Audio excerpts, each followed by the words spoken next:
In today's video, we're taking a look at the aftermath of the Bo Horvat trade, looking at what might be next for both the Vancouver Canucks and the New York Islanders. Plus, we also have some more rumors to take a look at, including the latest on the Ottawa Senators and some pending unrestricted free agents, as well as could we see a trade between the Montreal Canadiens and the New Jersey Devils. The Devils appear to have a lot of interest in some of the Habs players. We'll take a look at what might be possibly being scouted. We'll discuss all that and more coming up next. So welcome back to another video here at Top Shelf Hockey. As I mentioned, we have a variety of NHL news and some trade talk to take a look at here today. Before we get into the trade stuff, we do have a few other news items, including some news from the NHL waiver wire. We have another player that's on unconditional waivers for the purpose of contract termination. This time it's to the Detroit Red Wings, placing forward Juho Olkinuora, who is a goaltender. It was an undrafted signing from Europe, 22 years of age. He's played 15 AHL games for them this year in Grand Rapids. Obviously, they don't feel like things are working out. He likely is heading back to play overseas, is my educated guess here. That's typically what happens with these contracts and unconditional waivers. Not always, but a high percentage of the time, it's a European player that came over, didn't like the fit. Either the player or the team, something didn't work out, and then they get released basically and able to go play wherever else they can get contracts. So that's all the news for the NHL waiver wire for today. Of course, we had other players recently go through this. Those contracts have been bought out, and those players are now free agents and free to sign and play wherever they'd like. A few other roster moves as well. Obviously, we're approaching the NHL All-Star break, so there's certainly teams that are trying to get some players back down to the minors because they want them to be able to play over the extended break. And some of them, of course, are being recalled for some of the final NHL games here. But the Bruins made a variety of moves. They've reassigned Mark McLaughlin back down to the minors, and they've recalled Vinny Lettieri and Jacob Laukow. So obviously, it's a change in roster. Kind of get some different players. There's a little bit of NHL action. They get one more game before the break. And the St. Louis Blues, they're now done for a few days. They have reassigned Jake Neighbors and Nikita Alexandrov back to their American Hockey League affiliate as well. Now, as I mentioned, I want to take a look at the aftermath here for the Islanders and Canucks trade we saw yesterday with Captain Bo Horvat going from Vancouver to the New York Islanders. It caught a lot of people by surprise, although we probably should know because we know that Jim Rutherford and Patrick Allvin do have a history, especially Rutherford, wanting to get deals done well ahead of the deadline, and to a degree, Lou Lamoriello has the same sort of history as well. So it's not a shocker here that the two teams have connected for this trade. It's believed that the NHL draft this past summer that the two teams were really close to hooking up on a deal then. That one was believed to be centered around JT Miller before he was signed. So certainly I think these two teams have been talking off and on a variety of players for an extended time dating back to last summer or beyond that. So we should not be shocked here. I know I've seen some Canuck fans online saying that they are not happy with the return on the Horvat trade. I honestly think they got a pretty fair deal. Could they have done better? I guess it's always possible. You can't say for sure. It's also one of those deals. It's going to take some time to really determine how well they did, because you don't know what they're getting from the first round pick yet. So you don't know if it's going to be this year or next year. You also don't know exactly where it's going to land and where in the draft order. So that's going to play a role. Aatu Räty is a real promising young centerman, I think. I honestly think he could be comparable to Horvat in a few years' time. I think a lot of people are just not familiar enough or whatever, just kind of sleeping on how good this prospect is. I do think he's a really good, solid one. And, of course, Anthony Beauvillier, yes, he is also been an inconsistent player who needs to find consistency with his game. So, maybe not the greatest NHL roster player that's, right now, but still overall, he's still young enough and comes with a lot of past history that it's a decent return. Could they have done better? Maybe. It's believed, though, that the Canucks didn't take this offer and shop it around and try to see if they could do better. I think they wanted to get something done. They saw an opportunity here with the All-Star break coming up, and here we are. Of course, one thing we didn't learn until a little while after the trade was announced that the Canucks actually also retained 25% on Horvat's remaining contract this year to even out the salaries between Bo Horvat and Anthony Beauvillier. So from a cap perspective, it certainly kind of levels itself out. The other thing that likely influenced the Islanders to kind of pull the trigger here as well, it's also believed that even though the team hasn't announced it, that winger Oliver Wahlstrom is dealing with a wrist injury, and he likely is done for the year. I've seen the possibilities that Cal Clutterbuck is also going to be out for an extended time. Could be done for the year. We don't know yet. So with a couple of key players out, kind of forced their hand. They've been struggling to score. Makes sense that Lou would go after a goal-scoring center. They also do seem very confident that they can get him signed. Now, Lou and the other members of the... Now, Lou Lamoriello also did confirm that they have not engaged in contract extension discussions right now. I know it was one of the sticking points from some teams that they would not do the deal without having a chance to talk about an extension because they didn't want to risk losing the player to free agency. Obviously, Lou and the Isles are willing to take that chance and are confident they can get a deal done. Many believe it's likely going to be a 7-year deal, somewhere around $8.5 million, maybe a little bit better.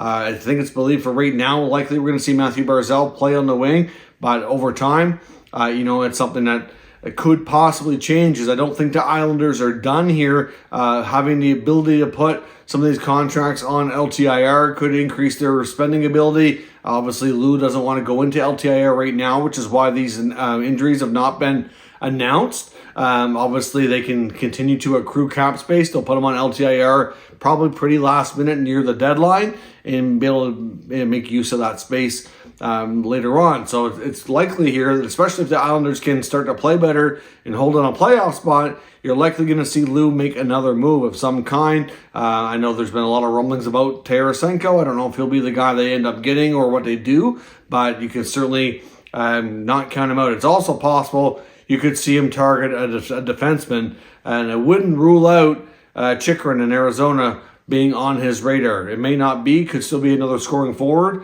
but it could also be another defenseman who can chip in offensively too. So keep your eye out for Lou Lamoriello and the Islanders. They're not done. I don't believe. I think you'll see something else closer to the deadline. It's also been confirmed that Bo Horvat will not wear number 53. Of course, that's also the same number worn in the Islanders organization by Casey Cizikas. Horvat did not want to ask him to give the number up. He's now going to be wearing number 14. Of course, the other connection here with this deal that was interesting is 25 years ago, we saw a trade involving Vancouver and the Islanders with the Canucks trading their captain to Long Island. And of course, that was Trevor Linden. To say, though, at that point that the Canucks did extremely well in that trade. One of the players going back to the way was Todd Bertuzzi, who, of course, was a long time big piece of the puzzle there in Vancouver during some very successful seasons. Obviously, Linden later returned to Vancouver and played another 5-6 years, a couple of years later when he made his way back to the Canucks. But certainly interesting to see all those years later we get hooked up again, those two teams with a trade involving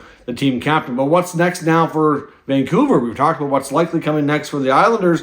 You're probably saying a Luke Schenn trade would be probably the easiest thing for Patrick Allvin to do, but not a given that he gets traded. There is a possibility they may view him as being just too important and want to re-sign him. Or they may trade him and try to re-sign him in the offseason. I'm not sure. But because of his cheap contract, wealth of experience, Stanley Cups to his resume, and how he plays, there will be no doubt teams will line up and give a good offer. So he's probably one of the easier trades they can make and could be one of the next things we see. But a couple other names to watch, of course, are Brock Boeser and even Thatcher Demko. I mean, we've heard word now from various NHL reports, Rick Dollarwell, Elliot Friedman, Craig Button have all confirmed that it does make a lot of sense for them to at least entertain a Demko trade, and that teams are definitely calling and inquiring.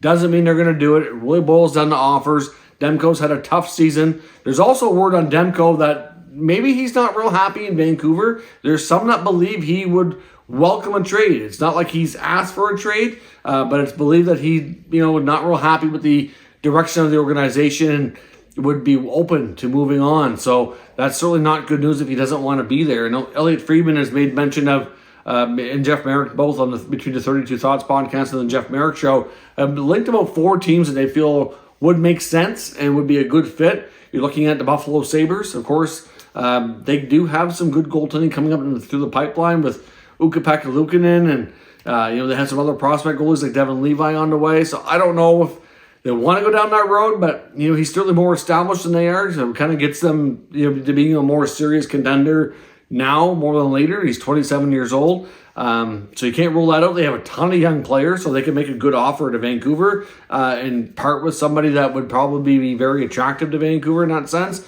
Pittsburgh's had difficulty with goaltending. I think they like Tristan Jarry, but he's had issues with staying healthy. Casey DeSmith hasn't been the most consistent, so I know there's been some talk about Pittsburgh maybe looking to make a move. I'm not sure if they would want to include Tristan Jarry. It's a possibility. I don't know how that would work out, but certainly Pittsburgh's a possibility as well. The LA Kings are another team. They're going through a stretch here where, what's the future of their goaltending? It's unclear, but it would be complicated for them to do given what they already have for goaltenders on the book. I don't know that one of the Kings goalies would be of interest to Vancouver, so that might complicate things. Columbus is another team to look at as well as being complicated, but possible, who's not real clear, long-term what things mean. Because these are all teams, for the most part, except for maybe Pittsburgh, that it's more about more than just this year. These are teams like LA and Buffalo. They're, they'd love to get into playoffs, sure, and they very well might, but they're looking at the long-term picture as well. A team like Pittsburgh is looking for more short-term, I'm sure. Same with Columbus. I know I've seen a lot of chatter about Ottawa online. That's more from the fan base being interested. I don't know if that makes total sense for them either. But Demko is a player that's going to generate a lot of buzz. A lot of teams are going to be interested, and his name is going to probably be in the rumor mill a lot over the next number of weeks. Brock Boeser's another one to watch for as well in Vancouver. I know teams like Minnesota and New Jersey have been linked for a while.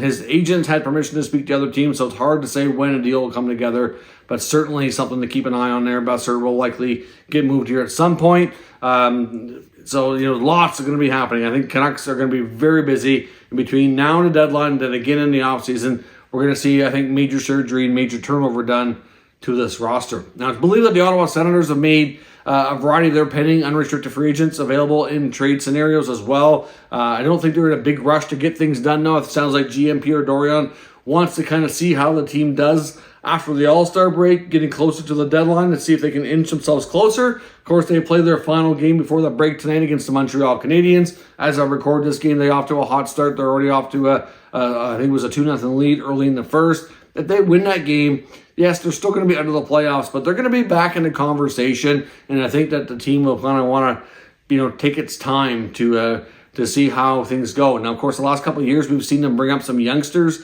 at the end of the year and kind of get hot and finish strong. That could happen again as well if some of these pending UFAs move on. But you're looking at guys like Tyler Mott's reportedly available for the right deal. Austin Watson on the back end. I think Nick Holden or Travis Hamonic could possibly be made available. Same goes for Nikita Zaitsev, except he's a player they've been wanting to move on from and still has a year left. So that's probably going to be something they take care of in the offseason. But they do have some other players in the minors that could come up and take those spots. Maybe not all of them, but at least for a few spots there that they could easily, finish the season with these guys if they don't think playoffs are going to be a possibility. And right now, it's certainly far from a guarantee, that's for sure. But expect Ottawa to be, active and have some of their players' names in the rumor mill leading down the stretch.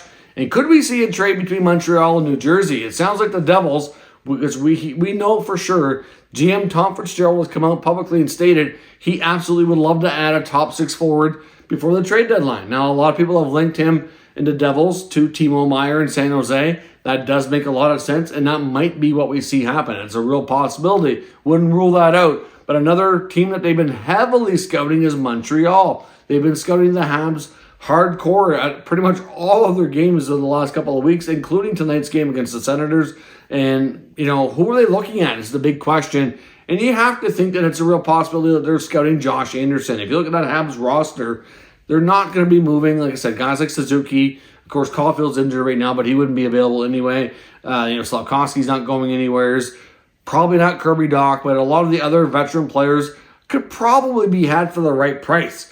It makes sense with what they want to add, with what Montreal has, that Anderson would be the guy. We also had word back just in the last probably week to 10 days that the Habs have had a lot of offers on, inquiries, you could say, on Anderson's services, and they seem to have zero interest in trading him. They refused some pretty good-looking offers so far. I believe that the one team even offered a first-round pick, and they wouldn't do it. So I'm not sure that New Jersey is going to be successful in luring Anderson away from Montreal, but they do have some interesting young players that might be very appealing to the Habs if they want to go down that road. I think it's going to take a wicked offer to knock their socks off to have any chance of doing it. But, a guy like Anderson's got the size, the strength, and the experience and leadership to help protect some of those younger forwards, especially a guy like Jack Hughes. I mean, it might make a lot of sense for them to have that type of power forward style to add to their mix of top 6 forwards. There is a connection there. Now, whether or not they complete it, I don't know. I'm not sure if they're going to be able to convince Montreal to do the trade anyhow. I think it's going to take